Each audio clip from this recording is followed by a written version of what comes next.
Today's talk is titled To Tell the Truth, to be delivered by Marianne Anderson. In her senior year of high school, when Marianne Anderson wasn't performing at the community theater or singing in a musical, she was praying on paper, as she called the art of writing poetry.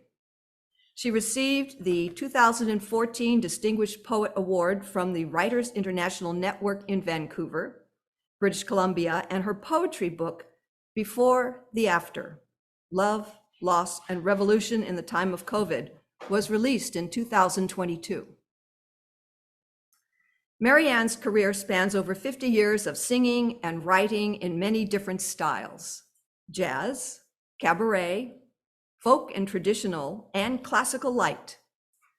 She's a polyglot, speaking and singing in English, French, German, Spanish, Portuguese, and Hawaiian. Her one-woman show, Bar Lies and Other Tales, premiered at the first Carmel Performing Arts Festival. Her second one-woman show, Happy to Make Your Acquaintance, debuted here at the CCAT a few years ago. She has collaborated for over 20 years with her husband Ames as the musical duo Simple Pleasures, and as a lyricist and singer with dozens of renowned composers, including Grammy nominee Jasmine Daya Singh, who some of you might recall gave a world-class concert in this very room.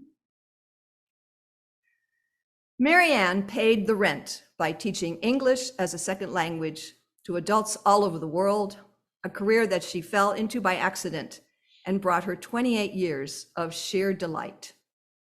Her love for Maui has expanded into a long-term residence there, and she will be leaving in a few weeks, but will always come for visits to Cambria. I hope so. She will miss her many projects and friends here at the UUCC. As a young girl, her mother told her she was a bad liar, so she might as well tell the truth. Today, she will tackle this difficult subject. Thank you, Thank you, Diane. I think that was a ploy on my parents' part to get me to stop trying to find excuses for things. It's a good ploy to use with your children, I think, because then they believe you. I can't lie, I'm a bad liar. There was a television show on many years ago, and I think it had a few revivals. It was called To Tell the Truth. I don't know if any of you remember that one. I used to love to watch it. It was a panel show where there were 4 celebrity panelists who were ad-libbing their own jokes at the same time. They were presented with 3 contestants that all said that they were the same person. And we're going to play a little game today. I'm going to show you an excerpt from this show and see which one you believe. So there was a true central character whose unusual occupation was read aloud to the show's host. And then the panelists had to, as you know, they had to guess which one they thought was the real Joe Schmo or whatever his name was. Okay. And there were players with many diverse professions. And one said that one was someone who wrote songs for Elvis, and there was another New York City truant officer. Very interesting imposters. So I'd like to show you now a little excerpt from the show. And let's see, while Andy goes forward, thank you so much for all of your help with this AV, Andy. This was not an easy task to ask him to set us up here at the right spot at the right time of the show. So let's watch an excerpt and see how well the 2 impersonators do. Can you tell who's telling the truth? Do you watch for eye movement, posture? What are their answers? How well do they fool the panelists? And I want you to note that where the panelists are, there's a note that says Camel, and that stands, of course, for Camel cigarettes. More on that later. So, Andy, whenever you're ready, we'll find, hopefully, that little segment of the show. Here we are.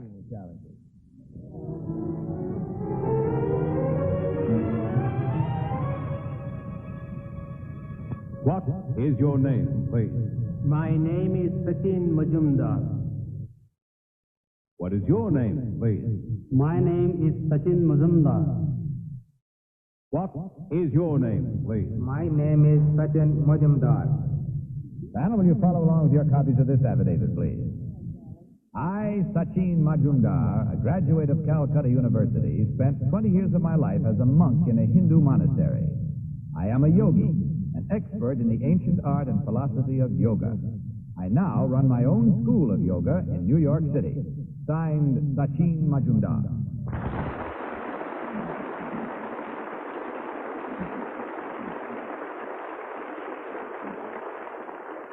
Three gentlemen this time, all claiming to be Sachin Majumdar, yoga teacher. And we'll start this round of questioning with Kitty Carlisle. Thank you, Bud. Number one, what is a guru? Teacher. Number two, what is a ghat? Gut. So, G-H-A-T. It's a pair of flights by the side of a river. And a burning ghat? It's a burning if there is some burning around. It's not necessarily to be burning. It's only a flight of steps by the side of a river. Number three, what color is the robe that a Buddhist monk wears? The Indian word for that is bhagwa. And what color is it? It's a light orange color. Light orange. Number one, can you induce a state of catalepsy, and how long could you stay in it?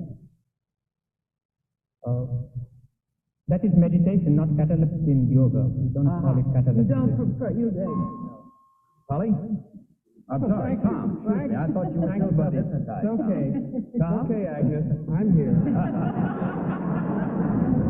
all right, I won't be ready when you get to me. Don't call me early. Thank you, Bud. Let's see. What's the difference between spinning mirror and the reverse spiral in hypnotism? I'm sorry, I didn't get to ask any of these questions the last time, and I'm going to get them all. I will ask, number one, what is the lotus position, please? Well, in that position, you sit cross-legged and keeping the right foot on the left thigh and the left foot on the right thigh. What's the hay fever position? Hay fever, I don't know. There's no... I'm serious. Do you have an exercise that would assist in the treatment of hay fever? Yes, I think so. Thank you. Number two, what is the principle involved in the feat of being buried alive? I don't know. Number three, can you tell me what a fakir means? Fakir really is a Persian word. Pardon me? A Persian word coming to the Indian vocabulary from Persia during the Muslim rule. Thank you. Polly? A Persian bull, did you say? Word. A word. Persian word. I thought we were back with cattle. I know about yogi, like number three knew about releases in the last section, but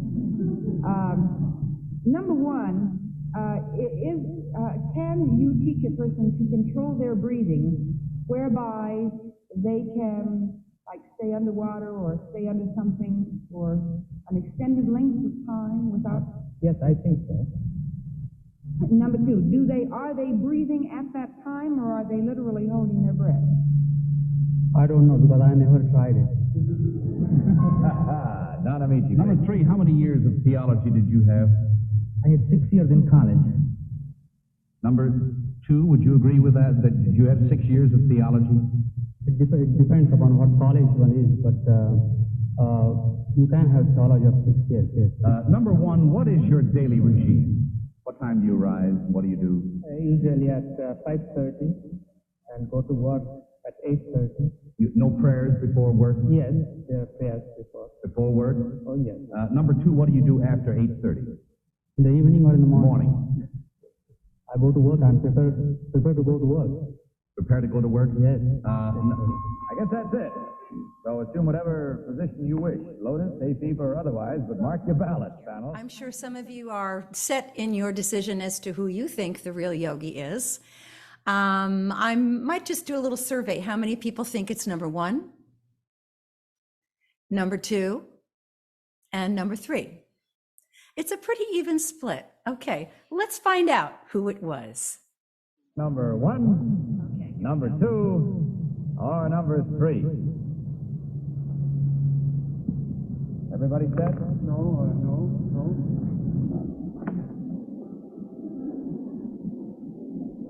Tell me when you've marked, okay, Tom? Okay, yeah. Polly, for whom did you vote this time? If my nurse doesn't get back from her vacation, I'm going to go crazy. I voted for number one. I don't have the vaguest idea who it is. I know very little about yogi. I've done some reading on it, but not enough to really be able to question these men and find out who it is. it's a guess, really, truly a guess. Number one looks like a man who would have been a monk for so many years. I just don't know. Don, your vote. I voted for number 2. It's more a process of elimination because I thought I detected incorrect answers in number 1 and number 3. I only thought I did. Kitty, which one did you select? I voted for number 3. On the basis of, all of them gave me answers. My questions were certainly simple-minded, but, and I don't know anything about yoga, really. But I believe it's number 3. And Tom. I voted for number 2 just to break the tie. And so we have it. 1 for number 1, 2 for number 2, and 1 for number 3. And we find out whether we're right or wrong as we discover which one of these gentlemen is the real yoga teacher. Will the real Sachin Majumdar please stand up?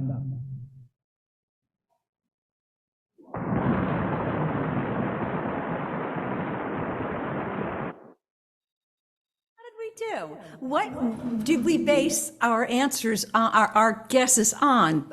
Polly Bergen voted because he looked like a yogi. We have very different ways of discerning how we want to perceive the truth in this. And I think that was just kind of a fun little example of it. So the first reading states that we tend to see what we want to see. And sometimes that's not necessarily the truth. We saw a man who looked like a Swami, number 3, wearing a turban, and one of the panelists remarked that number 1, as I said, looked like the yogi. Well, maybe she was onto something. Maybe her perception led her that way. Well, she was right. Did you happen to notice the advertisement sign for Camel cigarettes? Up until the mid-1950s, there were commercials on television telling the public that more doctors smoke Camel than any other cigarette. Well, 3 nationally known independent research companies, the answers came in by the thousands, doctors and surgeons and diagnosticians, and et cetera, et cetera, et cetera. Well, one of the reasons that this happened was the Camel cigarette company distributed cartons of cigarettes to thousands of doctors' offices so that they could claim their claim and say that most doctors smoked Camel cigarettes. I know. Well, doctors, let's go on to the medical field now for a minute and about truth. What about doctors and their right to tell the truth or to withhold the truth from, say, a cancer patient? Did you know that the American Code of Ethics was written in 1847? And it was widely practiced even up into the 1960s, when more and more patients wanted to decide for themselves how to deal with the truth of, say, a cancer diagnosis. This American Code of Ethics states, quote, "The life of a sick person can be shortened not only by the acts, but also by the words or the manner of a physician. It is therefore a sacred duty to guard himself carefully in this respect and to avoid all things which have a tendency to discourage the patient and to depress his spirits," end quote. Even through and until the 1898, the New York Medical Journal stated, "In regard to cancer, the consensus of opinion is that patients be kept in ignorance of the nature and probable outcome of the disease as long as possible." And this is in the Code of Ethics. This way of obviating the severe mental depression which invariably accompanies such knowledge. I'm sure many a doctor suffered from a tug of conscience when they weren't allowed to tell the truth to terminally ill patients. Now, what do we mean by perception of truth? We tend to see, as I said, what we want to see, and sometimes that is not necessarily the truth or reality. We often use motivated reasoning, where we try to find information about what we want to believe and ignore the evidence that doesn't support our beliefs. We have a perception of reality that sends us a message, subtle or not, that what we see is real, and our personal experience leads us to those beliefs. Marcus Aurelius stated, we can get the next slide here, "Everything we hear is an opinion, not a fact. Everything we see is a perspective, not the truth." Joshua Rasmussen, professor of philosophy at Azusa Pacific University, states, all your truths are based on aspects within your perspective aims and coherence of your beliefs. Millions of people truly believe that Jesus Christ is the Son of God who came down to earth to save us from eternal damnation by wiping us clean of original sin. According to the Christian doctrine, it is innocence lost because of Adam and Eve's folly in the Garden of Eden when they ate of the apple, of the tree of the knowledge of good and evil. We didn't necessarily commit the sin, but we inherited it from those who, according to the Bible, were the first people on earth. In other words, it got handed down and Jesus came to earth to wipe our slate clean. That is, of course, once we get baptized. And for millions of people, this is truth, plain and simple. But what about Muslims, Hindus, atheists? Well, it is also the beliefs of many Mormons that humans have existed for 7,000 years, period. And here's another example of a truth based on aspects within our perspective of beliefs. Do you remember the old story, The Emperor's New Clothes? Yeah, Hans Christian Andersen. It's a good example of the pretense of truth, shattered by a child who says out loud that the emperor has, in fact, no clothes. But he believed he was wearing clothes. And the townspeople also kind of sort of believed it, but they were afraid to tell him the truth. But a child sees without previous perception and tells what he truly sees. Innocence speaks great truth, doesn't it? Have you ever noticed how children usually tell the truth, except when I tried to lie to my parents? And children, and it's often uncensored. Maybe because they see the world through innocent eyes, haven't had enough experience with lies. Yes, of course, sometimes they'll tell a fib, as we used to call it, but often their little eyes give it away, as mine did. They're the best ones to tell you their opinion on how you really look in that scarf, or what they like or don't like to eat. And I have a personal story to share, and I'm going to give you a couple of Hawaiian words to explain this. In Hawaii, keiki means child. And the parents are mother and father, and then you have aunties and uncles, and grandparents are called tutus, which I think is a cute name. So my husband and I were invited to a birthday party by locals, and these were original Hawaiian people. So it was a great honor to be invited to this birthday party. A little girl of about 7 or 8 came up to me, and she's touchy, they're very touchy and so emotional and wonderful, wonderful, sweet little children. She said, "Oh, what's your name?" And I told her that my Hawaiian name is Leilani. Oh, and it means flower of the heaven. Came to me in a dream, but that's another story. And she said, "Oh, I have an auntie named Leilani." I said, "Oh, well, maybe we're related or have cousins." And she looks, she says, "No, she's not a tutu like you." So, I mean, it kind of stung, but it tickled at the same time. It was just a truth. What she was seeing was a grandmother, not an auntie. So how often do we go along with a perceived reality when in fact the truth is right in front of our eyes? When, for example, we refuse to believe someone has lied to us, or even if our closest friends confirm it again and again and again. There have been many times in my life when I didn't want to believe the truth until it slapped me in the face. Has that ever happened to you? Swindlers and con men and con women know an easy mark when they see one. It's usually a person who doesn't suspect them or who is naive or someone whose confidence they've gained. Then they turned around and took them for a fool or a lot of money. My husband got swindled for thousands of dollars by a woman who claimed to be one of John Lennon's best friends. And being a John Lennon lover, my husband bought a lot of articles that were supposedly John Lennon's, but weren't. Detective Marianne found out that it was a sham, and he refused to believe me for the longest time until finally believed him. And that didn't end well. Let's just put it at that. Do you remember that movie, Life is Beautiful, with Roberto Benigni? It's a story, it's an Italian film about a man who was taken with his child to a Nazi labor camp. And he spent the whole time trying to or convincing this child that he was at a summer holiday camp. And they played games and they played hide and seek. I really highly recommend this movie if you get a chance to watch it. But it also throws a different slant on telling the truth to this child. Would it have been better if this child had known? Probably not. It was a very beautiful lie. It wasn't a beautiful life. It was a beautiful lie. So the child believed it as truth and was therefore less emotionally scarred than he may have been, we hope. All right, now on to politics and the truth. Sounds like an oxymoron, doesn't it?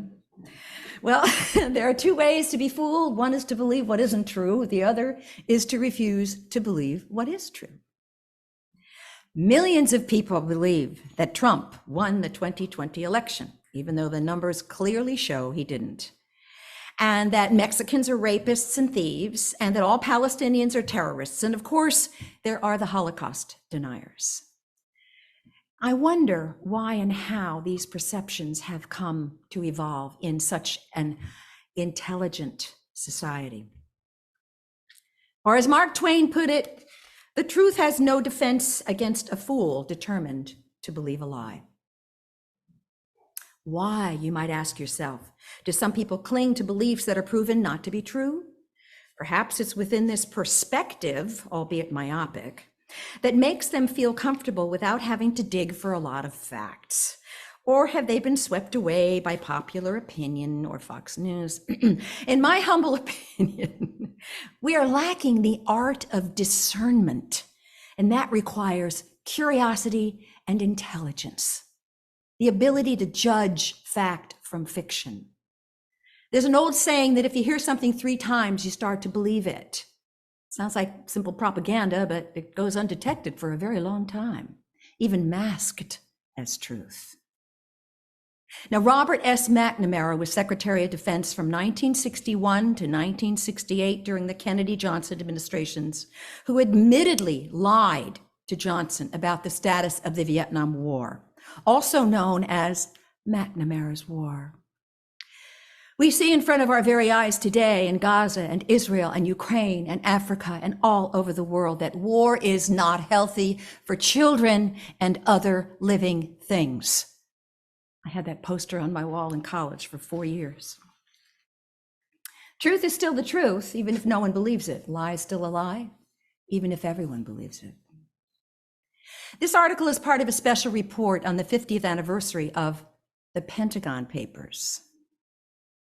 Brandishing a captured Chinese machine gun, Secretary of Defense Robert S. McNamara appeared at a television news conference in the spring of 1965.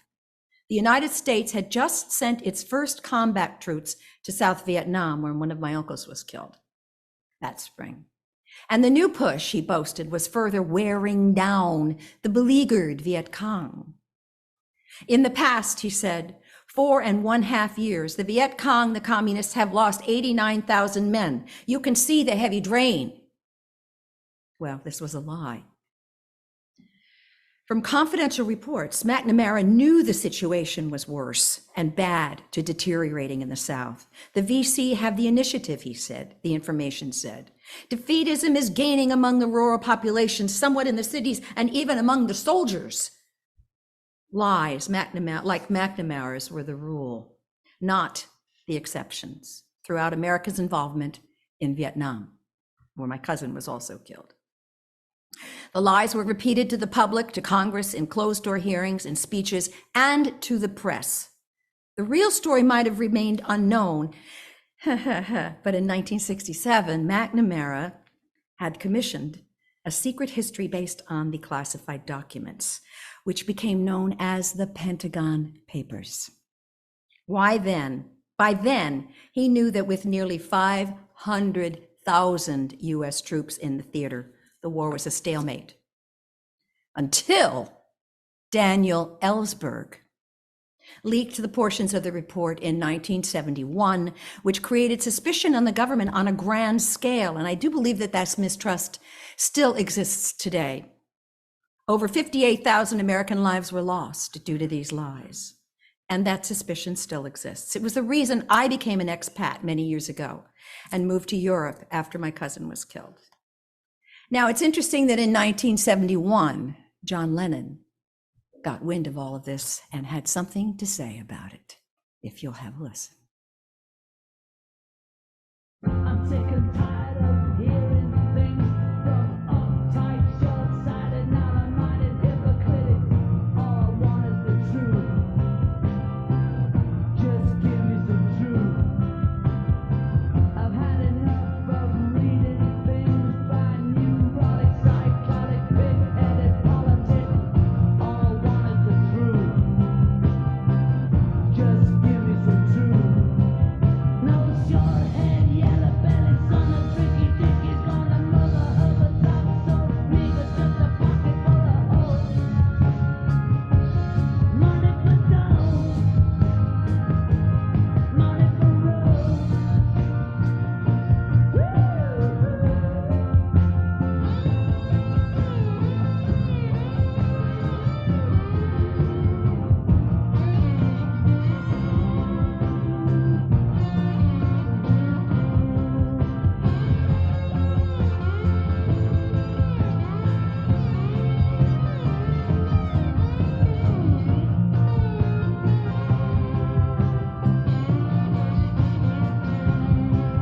No short-head, yellow belly, son of tricky dickies, gonna mother of a top so me with just a pocket full of gold.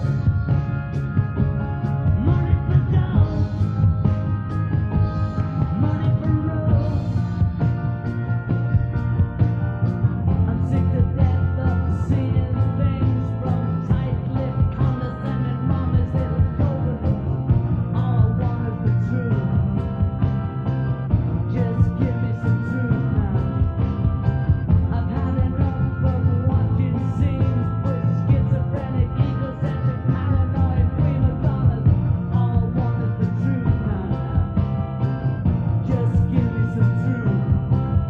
No short-head, yellow-bellied, son of tricky dickies, gonna mother of the top soul me with just a pocket full of gold. It's money for dough, money for road. I'm sick to death of hearing things from uptight, short-sighted, narrow-minded hypocrites. All I want is the truth now. Just give me some truth now. I've had enough of reading things by neurotic, psychotic, big-headed politicians. All I want is the truth now. Just give me some truth now. All I want is the truth now. Just give me some truth now. All I want is the truth. Hey, John Lennon. He said it angrily, but I think a lot of us were very angry at that time. I've got one more little anecdote story to tell you that I think is just beautiful. It's the story of a young man who was eager to become a concert pianist, and he didn't really have the talent or the skill. And he saw his teacher diligently for several years and finally landed a gig at a concert hall, a job, an engagement at a concert hall. And he sat the piano teacher in the very front row on the piano side, of course, so he could see all the notes and stuff. And the concert went on and on and on, and it wasn't very good. So the piano teacher thought, oh dear, what am I going to do? I have to, go backstage now and tell him something. So he goes backstage, and the concert pianist said to him, well, what did you think? How did you like it? And the teacher said, well, oh, thank you so much. You gave me the best seat in the house. So as you can see, the truth is a very complex four-letter word. There's so many facets to this subject. I hope I haven't flitted around too much. It's like trying to lasso a tornado, actually. The more I tried to simplify it, the more complicated it got. But glean from my talk what you will, and remember what Mark Twain always said. If you tell the truth, you never have to remember anything. Thank you.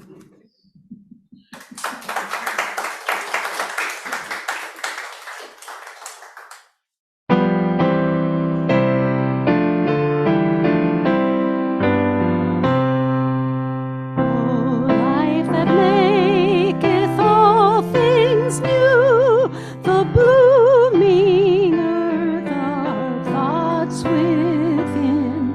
Our pilgrim feet, wet with thy dew, in gladness hither turn again.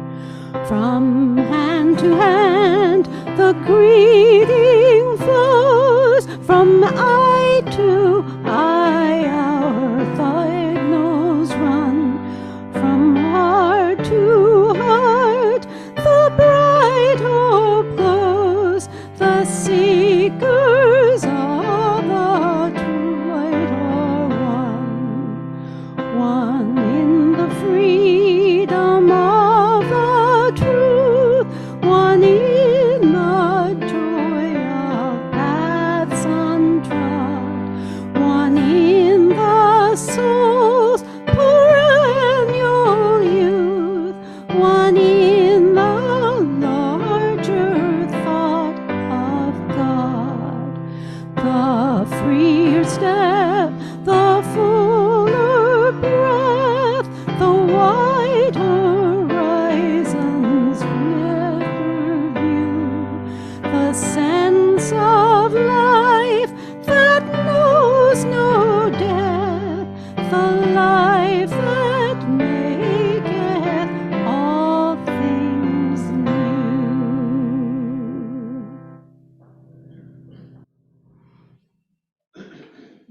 We extinguish this flame, but we keep its light in our hearts with its message of love and justice, taking it outside these walls to the world we live in. And please extinguish your chalice at home.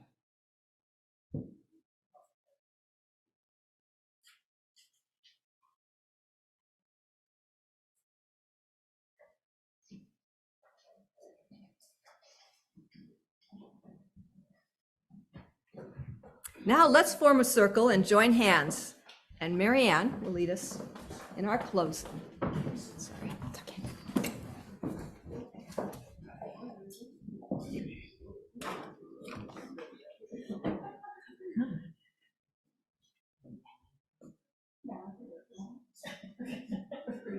Thank you, Jessica. Fill in the gap.